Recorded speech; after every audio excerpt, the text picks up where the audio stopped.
Gazeta Esportiva desta quinta-feira começa falando da derrota do Palmeiras ontem na Bolívia. Pois é, assim como aconteceu nos jogos fora de casa contra Ponte Preta e Peñarol, o time de Eduardo Batista voltou a sofrer um apagão durante o primeiro tempo contra o Jorge Wilstermann. As falhas individuais de alguns jogadores do Verdão, aliadas a um gramado ruim e a altitude de Cochabamba, de 2.574 metros, foram os ingredientes para a primeira derrota do clube nesta Libertadores. Em decorrência do campo, né? O Palmeiras é um time muito técnico, que tenta entrar por dentro, que tenta a bola no chão, e nós tivemos muita dificuldade com isso, né? Nós fizemos um bom primeiro tempo até levar os 2 gols, mas quando a gente tentou jogar, nós fomos muito atrapalhados pelo campo. Foi mais mérito do Wilson por conhecer, né, o campo, conhecer a atmosfera. Nós tomamos 2 gols onde nós erramos o tempo de bola, né, com o Jean e a bola aérea, né, erramos o cálculo onde tinha que cabecear essa bola, e o Wilson conhece bem aqui, né, e tirou vantagem disso. Bom, boa noite, Michele, boa noite, Alberto, Helena Júnior, nosso mestre, e boa noite você em casa acompanhando o Gazeta Esportiva. Recentemente, acho que não no jogo de ontem, no outro jogo da Libertadores, lá em Montevidéu, o Eduardo Batista disse: se quiser falar de futebol, pergunte e eu respondo. E eu tenho hoje algumas perguntas sobre futebol ao técnico Eduardo Batista. E antes de fazer essa avaliação, vou deixar bem claro o seguinte: o Palmeiras vai se classificar à próxima fase da Copa Libertadores. Até porque o grupo que o Palmeiras está é um grupo muito fraco. Quando do sorteio, todo mundo viu lá Jorge Wilstermann, que é o 10º colocado do Campeonato Boliviano.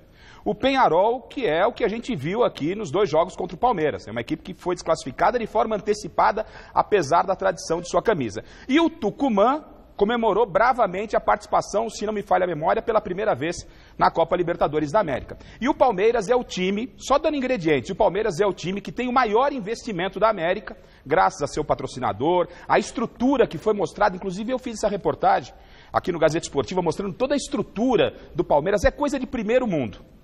E nós já estamos no mês 5, maio, quase metade do ano. Então, se é para falar de futebol, seu Eduardo Batista, vamos falar. Eu não consigo enxergar esse Palmeiras jogando.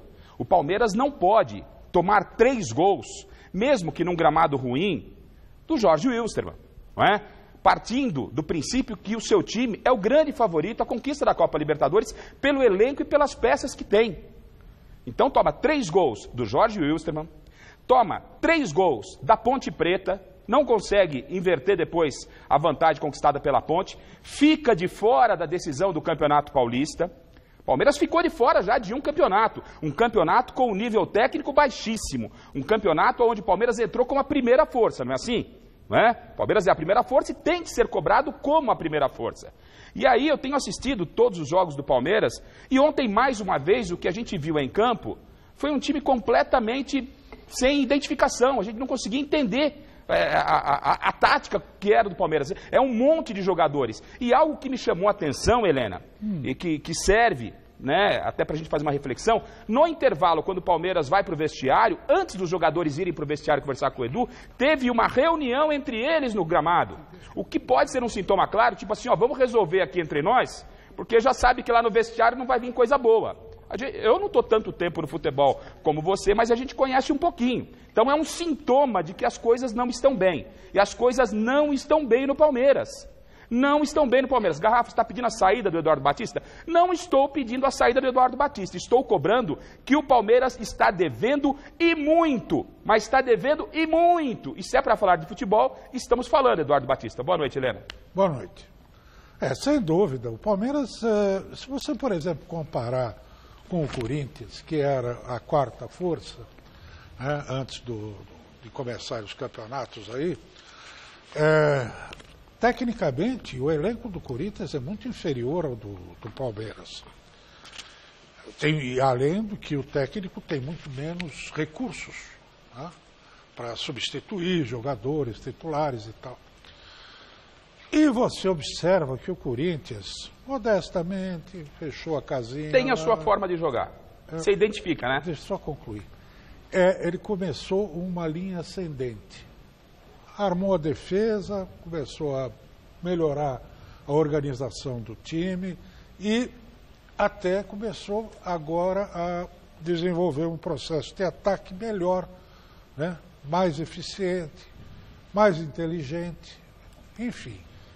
O Corinthians cresceu progressivamente. O Palmeiras, é isso aqui, ó. Viveu de espasmos. De repente faz um segundo tempo com aquele contra o Peñarol, que foi na base mais da emoção e tal. Mas não vejo o Palmeiras crescer, desenvolver. O Palmeiras ontem não deu 4 passes corretos. Sabe? O Palmeiras não toca a bola, é chutão, é bola.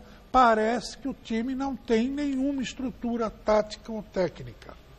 E com isso os jogadores estão caindo. Se você não tem uma armação de jogo no meio de campo adequada, você mata os caras da frente. Aí todo mundo vai dizer assim, o Borja não joga. E o William? O William me lembra o Fedato, não é do seu tempo, mas o Fedato era um reserva do Palmeiras, da grande academia, numa das academias do Palmeiras, na virada dos anos 60 para 70, que entrava no segundo tempo e era um fenômeno, fazia gol, atrapalhava a vida do adversário. Mas quando começava jogando era um desastre, não acontecia nada. Tem jogador que é assim. E o Palmeiras eu vejo com... Olha, estou preocupado porque esperava muito desse Palmeiras e ele não está entregando. E, poxa, contra o Jorge Wilstermann, você se surpreendeu que eu falei Wilstermann? É porque é Wilstermann. É porque é alemão, não é inglês. Não é da língua do império, né, do colonizador. Porque aqui no Brasil só se pronuncia corretamente o que é inglês. Porque espanhol o pessoal erra. Italiano o pessoal erra. E alemão também, porque é Wilstermann. Se o man aí tem 2 N's, é porque é homem em alemão, não é não é man em inglês. E Wilster é uma cidadezinha lá do norte da Alemanha. Quer dizer, o homem de Wilstermann. É? Jorge Wilstermann. Por isso é o nosso mestre Alberto Helena Júnior. Porque o W em alemão é V. Não é? Como é que você fala? Volkswagen. Wagen é com W. É? Tá. Então é Wilstermann. E não Wilstermann. Boa. Porque aqui no Brasil é o seguinte, alguém bale uma coisa e o rebanho de ovelha vai atrás. Ninguém para agora, de qualquer forma, né? Tendo toda essa explicação dessa origem alemã, é o 10º colocado do campeonato boliviano. E não pode tomar 3 gols. E tem que ser cobrado, Eduardo Batista, tem que ser cobrado. O Alberto conhece muito bem, as cornetas estão suando lá dentro do Palmeiras. Sem dúvida. Estão pedindo a cabeça dele, ele não tem tranquilidade. E vou um pouquinho mais além. O Eduardo, com todo respeito, a gente conhece o Nelson Batista, é pai dele. Eu acredito que o Eduardo possa se tornar um grande técnico, mas ainda não está pronto. Naquele episódio, só para encerrar, João, naquele episódio lá em Montevidéu, de toda aquela confusão, isso rodou na internet. O técnico do Palmeiras vai lá, como os demais jogadores, provocar os caras do Peñarol, mandar os caras para aquele lugar e falar palavrão. Ele, como comandante, tinha que tirar o time dele para o vestiário. Eu não consigo ver, por exemplo, vou usar o técnico da seleção brasileira como exemplo. Numa confusão daquela, o Tite mandando o nego para aquele lugar, fazendo gestinho. Ele é técnico da Sociedade Esportiva Palmeiras. O Palmeiras é maior que Felipe Melo, é maior que Eduardo Batista, tem uma história e merece um time jogando bem. E não está jogando bem. É isso aí. Você fala alemão? Sprechen Sie Deutsch? Você fala alemão? Não, eu não falo alemão. Mas eu tem penso. Conhecimento. Gente, eu comecei a lembrar um monte de coisa em alemão. Vovô Nenzi, onde você mora? É Wurst, é linguiça. Eu estudei alemão e agora, só que faz tempo que eu não falo, agora começou a vir um monte de palavras na minha cabeça depois que você falou isso. Bom, ainda falando dessa partida, a gente quer saber de quem foi a culpa aí pela derrota do Verdão. Do Eduardo Batista? Eu já tô, falando dele faz tempo. Tem a Ferrari e não sabe dirigir. Dos jogadores ou de todo mundo? Vai. Futebol é coletivo, né? É do bolo, né? Foi todo mundo, os jogadores que resolveram contra o Peñarol no segundo tempo, e aí que eu falo desse lance dos jogadores conversarem antes de ir pro vestiário, Porque me dá a impressão, e a gente não frequenta o vestiário, é impossível, mas me dá a impressão, com a experiência que a gente tem, que é a boleirada que está decidindo o que vai acontecer. Então, para mim, é todo mundo no bolo.